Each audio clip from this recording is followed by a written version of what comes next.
მეც ვიყავი ადამიანი, რომელიც აფთიაქში შედიოდა, საშინელად იბნეოდა, სანამ გავერკვევდი კანის მოვლაში, ამიტომ გავერკვია, რომ ძალიან მიჭირდა არჩევანის გაკეთება და რთული იყო ნავიგაცია და დღეს საერთოდ ალბათად ჯერ უფრო მეტი პროდუქტი არის ბაზარზე ვიდრე ადრე იყო და მე რაც დამეხმარა და რეალურად რაც მეხმარება დღემდე, რომ ლოგიკურად ავაწყო ჩემი რუტინა, თქვა ჩემ გარშემო მყოფებს ურჩიო, რა გამოიყენონ, არის ეს.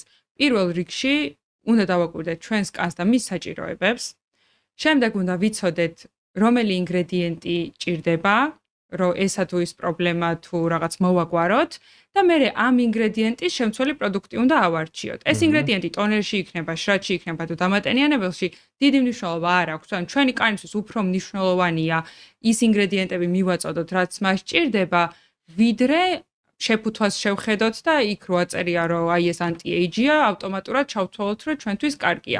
ამიტომაც ხო პროდუქტებს კი არ უნდა შევხედოთ და ისე კი არ უნდა ავარჩიოთ, რა გვჭირდება, ჯერ უნდა განვსაზღვროთ, რა ჭირდება ჩვენს კანს და რომელი ინგრედიენტი მოერგება ყველაზე მეტად მის საჭიროებას და ამის მიხედვით ავარჩიოთ და დამიჯერეთ ეს ფიქრი ისე ფილტრავს პროდუქტებს, რომ აი 100 პროდუქტიდან შეიძლება 2-3 დაგრჩეთ და იქიდან უფრო მარტივია მერე არჩევანის გაკეთება.